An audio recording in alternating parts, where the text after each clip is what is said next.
வாசிக்கலாம். 1 கொரிந்தியருடைய புஸ்தகம் 3:16.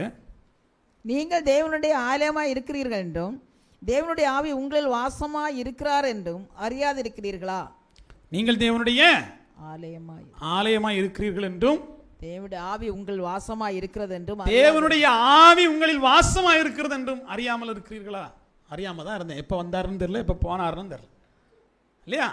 எப்போ வந்தாருன்னு தெரியல. ஓ, நான் தான் ஆலயமா? எப்போ வந்தார்? எந்த சூழலில் வந்திருப்பார்? ஏன்னா அப்படி தான் இருக்குது. இப்போ கூப்பிட வேண்டியது யார் கடமை? நம்ம எப்போ தெரியுமா கூப்பிடுவோம்? அவர் என்ன பண்ணுவார்? புத்தி உள்ள கன்னிகள்லாம் கூப்பிட்டு போன அப்புறம் இங்கே இருந்துட்டு என்னது சத்தம் போட்டு கூப்பிட்டுட்டு இருந்தா முடிஞ்சு போச்சு. அவர் போட்டுக்கு போயிட்டு கதவு மட்டும் போயிடுவார், இல்லையா? உங்களுடைய நாமத்தினால் அதை பண்ணணும் இதை பண்ணணும் எல்லாம் சொன்னாலாம் நான் உங்களை அறியேன் போயிருந்தேன்பார். அப்போ தேவன் ஒரு விஷயத்தை தெளிவாக சொல்கிறாரு. நீங்கள் தேவனுடைய ஆலயம், அதில் மாற்றம் இல்லை. இதில் தேவன் வாசமாக இருக்கணும், அதுலேயும் மாற்றம் இல்லை. ஆனால் அதற்கு இங்கே சாட்சி இருக்கணும். அதுக்கு இங்கே என்ன இருக்கணும்? சாட்சியின் பிரமாணம் இருக்கணும். எது அந்த சாட்சியின் பிரமாணம்? வேதம் என்கிற சாட்சியின் பிரமாணம் இருக்கணும். ஒரு சின்ன ஒரு விஷயத்தை நீங்கள் புரிஞ்சுக்கணும். நீங்கள் ஆசாரிப்பு கூடாரம்ங்கிறது எப்போ தான் அந்த ஆசாரிப்பு கூடாரம்? அங்கே உடன்படிக்கை பெட்டி வந்தாதான், இல்லையா? உடன்படிக்கை பெட்டி வந்தாதான். உடன்படிக்கை பெட்டி இல்லாமல் மோசே போகாமல் கற்பனையை வாங்காமல் இங்கே வருமா? ஏதாவது வராது. தேவனுடைய வார்த்தையை நீங்கள் பெற்றுக்கொள்ளாமல் நீங்கள் கூடாரமாக மாற முடியாது. இப்போ தேவனுடைய வார்த்தையை முதல்ல பெற்றுக்கொள்ளணும். தேவனுடைய வார்த்தையை பெற்றுக்கொண்ட அது சாட்சி இல்லை. அந்த பெற்றுக்கொண்டதன் மாதிரி நீங்கள் நடக்கணும். மோசே மாதிரியை காண்பித்தார். மோசே என்ன பண்ணார்? அதை உண்டாக்கினார். தேவன் வார்த்தையின் ஊடாக உங்களுக்கு காண்பித்தார். இந்த மாதிரியின்படி நீங்கள் என்ன பண்ணணும்? வாழ்ந்தால் மட்டும்தான் நீங்கள் என்னவா மாற முடியும்? தேவனுடைய சாட்சியின் கூடாரமாக மாற முடியும். இல்லைன்னா இது வெறும் கூடாரம், யார் வேணாலும் வந்து தங்கலாம். அப்போ சாட்சியின் கூடாரமாக நானும் நீங்களும் மாறணும். இந்த வசனம் ஒரு அருமையான ஒரு விஷயம் சொல்லு. நான் உங்களிடத்திலே உலாவி என்று சொல்லும். என்ன சொல்லிச்சு? இல்லையா? உலாவி அப்படின்னு ஒரு வசனம் சொல்ல. 2 கொரிந்தியருடைய புஸ்தகம் 6:16 வாசிங்க. தேவனுடைய ஆலயத்துக்கும் விக்கிரகங்களுக்கும் சம்பந்தம் ஏது? நான் அவர்களுக்குள்ளே வாசம் பண்ணி அவர்களுக்குள்ளே உலாவி வாசம் பண்ணி உலாவி அவர்கள் தேவனாய் இருப்பேன் அவர்கள் என் ஜனங்களாய் இருப்பார்கள் என்று தேவன் சொன்னபடி நீங்கள் ஜீவனுள்ள தேவனுடைய ஆலயமாய் இருக்கிறீர்களே. இந்த வசனம் ஒன்று புரிஞ்சுக்கோங்க. தேவன் ஏதேன் தோட்டத்தில் மட்டும் உலாவ போறதில்லை, வாசஸ்தலத்தில் மட்டும் உலாவ போறதில்லை, உங்களுக்குள்ளாடியும் அவர் வாசம் பண்ணி உலாவி. அப்போ இது என்னவா மாறணும்? இது வாசஸ்தலமாக, இது ஏதேன் தோட்டமாக இது மாறணும். இது மாற்றப்படணும்னா இங்கே இருதயம்னு ஒன்று இருக்கு, இல்லையா? இருதயம்னு ஒன்று இருக்கு. அந்த இருதயம் தேவ வார்த்தையை சுமந்தது இருந்துச்சுன்னா அது என்னவா மாறிடுது? அது ஜீவனை உடையதாக மாறிடுது. இந்த இருதயம் என்னுடைய வார்த்தையை சுமக்கிற போது அது ஜீவனுக்குரியதாக மாறிடுது. ஜீவ விருட்சத்தை உள்ள விளக்கணும்னா முதல்ல என்ன பண்ணணும்? ஜீவ வார்த்தையை உள்ளே போடணும். ஜீவ வார்த்தையை உள்ளே போட்டு தான் ஜீவ விருட்சத்தை என்ன பண்ண முடியும்? வளர்க்க முடியும். ஜீவ விருட்சத்தை வளர்த்தா மட்டும் போதாது. என்ன தேவை? ஜீவ விருட்சம் இருக்கிற இடத்துல என்ன தேவைப்படும்? கேருபீன்கள் தேவைப்படுமா இல்லையா? தேவன் என்ன பண்ணார் தெரியுமா? தேவன் நம்மால் ஆதாம் இருக்கார் இல்லையா? ஆதாம் தப்பு பண்ணிட்டான். தப்பு பண்ண என்ன பண்ணார்? வெளியே போடான்ட்டார். வெளியே போன்னு சொன்னதோட முடிக்கலை. முதல்ல வாசலில் ஒன்று, அப்புறம் உள்ள ஒன்று, இல்லையா? 2 வேலை பண்ணார். வாசலில் ஒன்று வாசிங்க. ஆதியாகமம் 3:24 வாசிங்க. அவர் மனுஷனை துரத்தி விட்டு ஜீவ விருட்சத்துக்கு போகும் வழியை காவல் செய்ய ஏதேன் தோட்டத்துக்கு கிழக்கே கேருபீன்களையும் வீசிக்கொண்டிருக்கிற சுடரொளி பட்டயத்தையும் வைத்தார். பாருங்க, வழி ஒன்று. இங்கே உங்கள் இந்த பைபிள் இப்படி சொல்லும். இங்கிலீஷ் பைபிள் வாசித்தீங்கன்னா 2 பிரித்து காமிக்கும். வழியை காவல் காக்க ஒன்று, இங்கே இருக்கக்கூடிய விருட்சத்தை, ஜீவ விருட்சத்தை காவல் காக்க ஒன்று. அப்படி தான் இருக்கும். தமிழ் பைபிளில் எப்படி கொடுத்துட்டாங்க? 2ஐயும் சேர்த்து முதல்ல அப்படியே கொடுத்துட்டாங்க. இந்த 2ஐயும் பாதுகாக்க இந்த 2ஐயும் வச்சாருங்கிற மாதிரி அரேஞ்ச் பண்ணி கொடுத்துட்டாங்க. நீங்கள் ஒன்று ஆர்சி பைபிள்லையோ இல்லை இங்கிலீஷ் பைபிள்லையோ பார்த்தீங்கன்னா வழி இருக்குல்ல, வழி, அந்த வழியை பாதுகாப்பதற்காக அவர் என்ன பண்ணார்? கேருபீனையோ, இங்கே இருக்கு இல்லையா ஜீவ விருட்சம், இதுக்காக என்ன பண்ணிட்டாரு? சுடர்வழி பட்டயத்தையும் வச்சு விட்டார். இப்போ 2 விஷயம். அதனால தான் நீங்கள் வெளிப்படுத்தலில் வாசிக்கிற போது ஜீவ விருட்சத்தின் கனியை பறித்து புசிக்க அதிகாரம் உள்ளவர்கள். வெளிப்படுத்தல் வாசிங்க. வெளிப்படுத்தல் 22:14 வாசிங்க. ஜீவ விருட்சத்தின் மேல் அதிகாரம் உள்ளவர்களாக பாருங்க, ஜீவ விருட்சத்தின் மேல் அதிகாரம். இது ஒரு கூட்ட ஜனம். அடுத்து வாசல்கள் வழியாய் நகரத்திற்குள் பிரவேசிப்பதற்கும் அவருடைய கற்பனைகளின்படி செய்கிறவர்கள் பாக்கியவான்கள். பாருங்க, ரெண்டு விதமான ஒரு கூட்டம் இருக்கு. என்ன இருக்கு? முதல் கூட்டம் எப்படி? ஜீவ விருட்சத்தின் மேல் அதிகாரம் வேணும். ஜீவ விருட்சத்தின் மேல் அதிகாரம்னா அது உள்ள இருக்கு. ஜீவ விருட்சத்தின் மேல் அதிகாரம் வேணும். ரெண்டாவது என்னது? வாசல்கள் வழியா நீங்க பிரவேசிக்கணும். ஏன்னா வாசல்ல ஒரு பாதுகாவல் இருக்கு, ஜீவ விருட்சத்தின் பக்கத்துல ஒரு பாதுகாவல் இருக்கு. இந்த ரெண்டையுமே நீங்க கடந்தாதான் நீங்கள் தேவனுடைய பிள்ளையாக மாற முடியும். எப்ப இதெல்லாம் வரவங்கள்ட்ட ஆதாம் இழந்ததை நீங்கள் பெற்றுக்கொள்கிற போது, அது அவ்வளவு பெரிய விஷயம். கீழ்ப்படிதல் தான் இல்லையா? கீழ்ப்படிதல் வந்துருச்சுன்னா ஆட்டோமேட்டிக்கா எல்லாமே வந்துடும். வேத வசனத்துடைய கீழ்ப்படிதல் வந்துச்சுனாலே ஆட்டோமேட்டிக்கா எல்லாமே வர ஆரம்பிச்சிடும். வழியின் வழியா நீங்க பிரவேசிக்கலாம். அடுத்து என்ன பண்ணிக்கலாம்? ஜீவ விருட்சத்தின் மேல உங்களுக்கு அதிகாரமும் வந்துடும். அதுக்கு என்ன பண்ணணும்? அந்த வசனமே சொல்லுது. என்ன பண்ணணும்? கற்பனையின்படி செய்யணும். எந்த கற்பனையின்படி? இன்னைக்கு 4 பேர் திரிகிறான். இப்ப எல்லாம் கிருபையின் காலம், என்ன செஞ்சிட்டாலும் மன்னிச்சிருவார் இல்லையா? இப்ப என்ன காலம்? கிருபையின் காலம். தேவன் கிருபையாக இருக்கிறார், ஒரு பிரச்சனை இல்லை இல்லையா? என்ன ஆனாலும் பண்ணிக்கலாம் பிரதர். நீங்க தண்டிக்கப்பட மாட்டீங்க பிரதர், தேவன் கிருபையாக இருக்கிறார். அதாவது அந்த காலத்துல தான் கூடாரத்துக்கு உள்ளாடி போனா ஒழுக்கமா இருக்கணும். இப்ப டான்ஸ் எல்லாம் அடிக்கலாம், ஏன்னா தேவன் கிருபையா இருக்கிறார் இல்லையா? கிருபைன்னு ஒரு பாட்டு பாடிக்கலாம், ஆனால் கேட்க முடியாது. தேவன் இப்படி கேட்டுட்டு இருக்காரு, எனக்கு ஒன்றும் புரிய மாட்டேங்குது இல்லையா?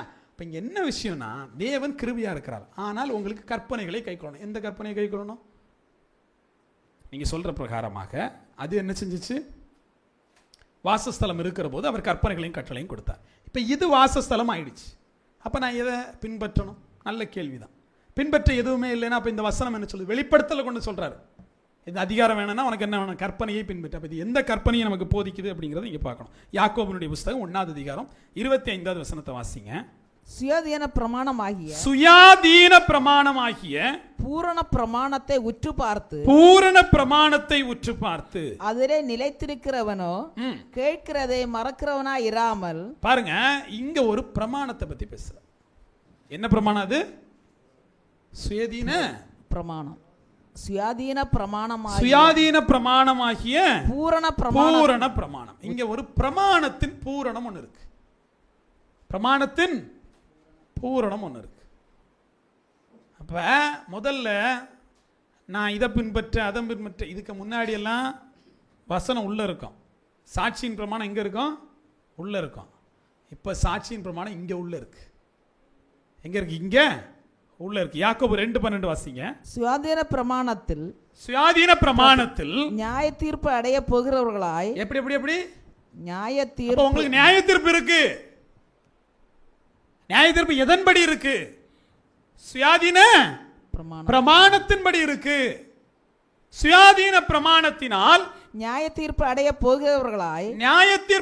போகிறவர்களாய் அதற்கேற்றபடி பேசி அதற்கேற்றபடி செய்யுங்கள். இப்ப நீங்க எதை பத்தி எப்படி பேசணும்? நியாயப்பிரமாணம் அடையாம இருக்கணும்னா இந்த இருதயத்தில் ஒரு வேதம் இருக்கு. இருதயத்தில் என்ன இருக்கு? ஒரு வேதம் இருக்கு. அந்த வேதத்தின்படி தான் பேசணும், அந்த வேதத்தின்படி தான் நீங்க செய்யணும். இப்ப உள்ள இருக்கு பாத்தீங்களா இந்த சுயாதீன பிரமாணம். இதுதான் உங்களுக்கு என்ன இருக்கு? உடன்படிக்கை பெட்டி. இருதயம் என்கிற உடன்படிக்கை பெட்டிக்குள்ளாடி அவருடைய வார்த்தை வரணும். எப்படி இந்த வார்த்தை உள்ள போவோம்? பைபிளை வாசிக்கணும், தேவ வார்த்தையை கேட்கணும். கேட்டா உள்ள போவோம். உள்ள போனா அதன்படி நட, அதன்படி செய். அப்பதான் இது கூடாரமாக மாறுது அப்படிங்கிறார். அப்ப தேவ சமூகத்துல நோவா நியாயம் தீர்க்கப்பட்ட காலத்துல நியாய தீர்ப்பு ஒன்று இருந்துச்சு, அவருடைய வார்த்தை இல்லையா?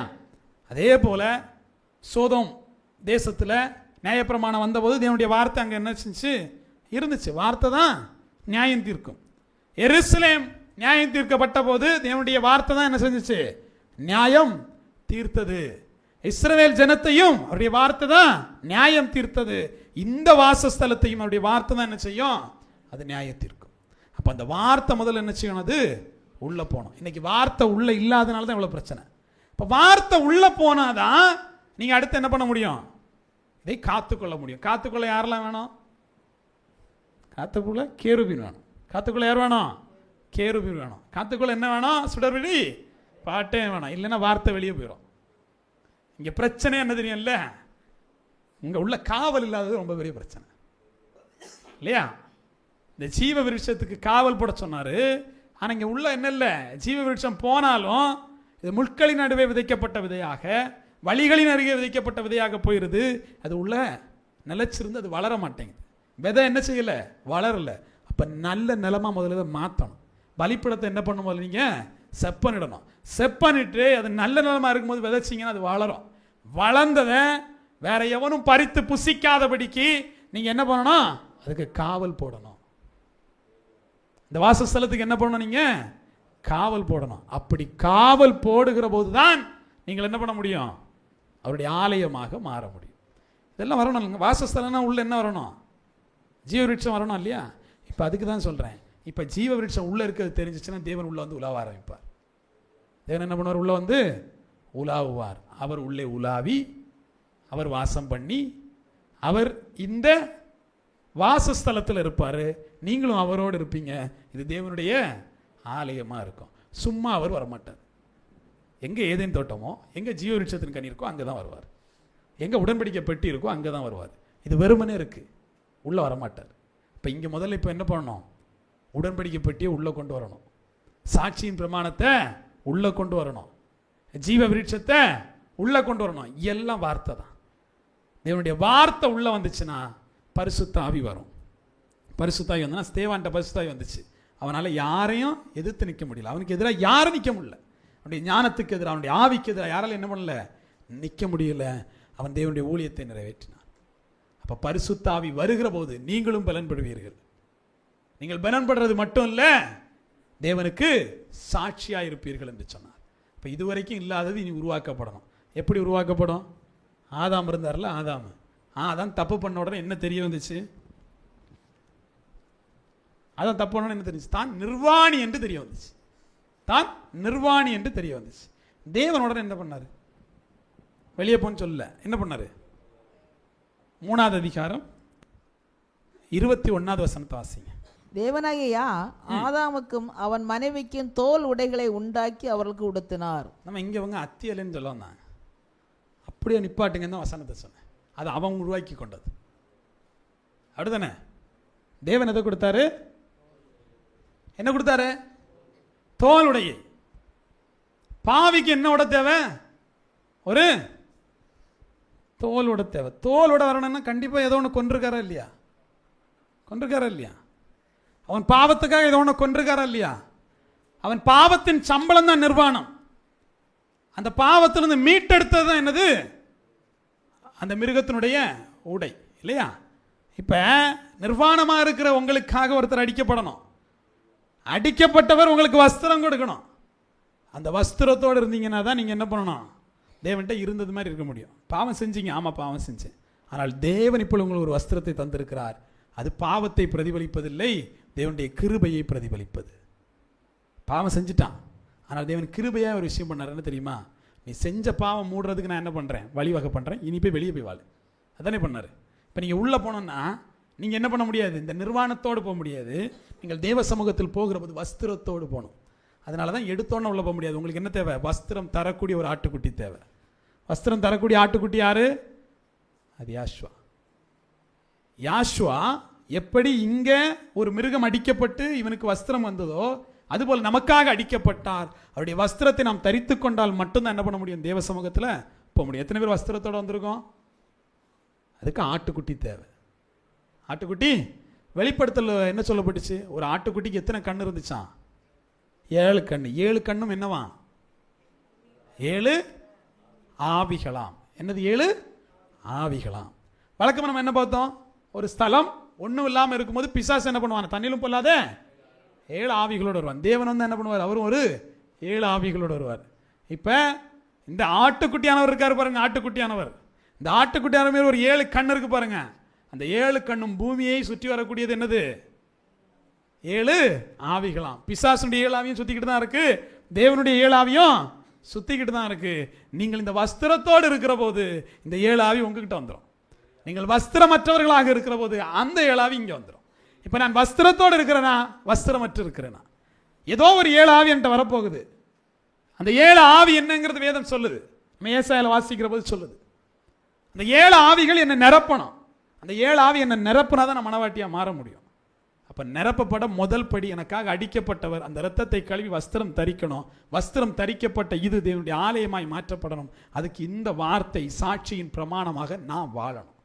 இப்ப தேவ சமூகத்தில் இன்று முதல் என்னை ஒரு சாட்சியின் பிரமாணமாக மாற்றுங்க. ஜீவ விருட்சத்தின் கனியை நான் பறித்து புசிக்கக்கூடிய அதிகாரத்தையும், வாசலின் வழியாய் நகரத்துக்குள் பிரவேசிக்கக்கூடிய அதிகாரத்தையும், கற்பனைகளை கைப்பற்றுவதன் மூலமாக நான் பெற்றுக்கொள்ளணும். இந்த வசனத்தின் மூலமா நான் 2 அதிகாரம் பெற்றுக்கொள்ளணும். ஒன்று என்னது? ஆதாம் இழந்த ஜீவ விருட்சத்தின் கனியின் மேல் அதிகாரம், ஜீவ விருட்சத்தின் மேல் அதிகாரம். ஜெயம் கொள்ளுகிறவன் எவனோ அவனுக்கு ஜீவ விருட்சத்தின் கனியை புசிக்க கொடுப்பேன். நீங்க பறிச்சு புசிக்க முடியாது. யாரு கொடுக்கணும்? இப்ப அதிகாரம் உடையவர் யாரு? அவர்தான். அவர்தான் உங்களுக்கு என்ன பண்ணணும்? அதை பறிச்சு புசிக்க கொடுக்கணும். ஒருவேளை ஆதாம் நினைச்சிருந்தா கூட இந்த ஜீவ விருட்சத்தின் கனி அவன் பறிச்சு புசிச்சிருக்க முடியாது. யார் தான் கொடுத்துருக்கணும்? தேவன் கொடுத்துருந்துருக்கணும். இவன் நன்மை தீமை அறியத்தக்க விருட்சத்தை அந்த இடத்துல போய் நான் தேவனுக்கு தான் கீழ்ப்படிவேன்னு சொல்லிட்டு வந்திருந்தா அவனுக்கு பரிசா என்ன கொடுத்துருப்பாரு? அந்த ஜீவ விருட்சத்தின் கனியை பறிச்சு புசிடான்னு கொடுத்துருப்பாரு. ஆனா இவன் என்ன பண்ணிட்டான்? கீழ்ப்படியாமை நிமித்தமாக அவன் தேவனுடைய ஆசீர்வாதத்தை இழந்து போனான். அவன் இழந்ததை நீங்கள் பெற்றுக்கொள்ளும்படியாக தான் என் தேவன் அடிக்கப்பட்டார். உங்களுக்கு அந்த பரிசுத்த வஸ்திரத்தை கொடுத்திருக்கிறார். பரிசுத்த வஸ்திரம் எங்கேயோ அங்கே பரிசுத்த ஆவி உண்டு.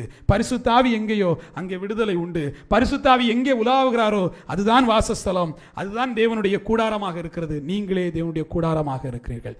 என்னை தேவனுடைய கூடாரமாக மாற்றும் என்று சொல்லி தேவ சமூகத்தில் ஒப்புக் கொடுப்போம். தேவன் நம்மை ஆசீர்வதிப்பார்.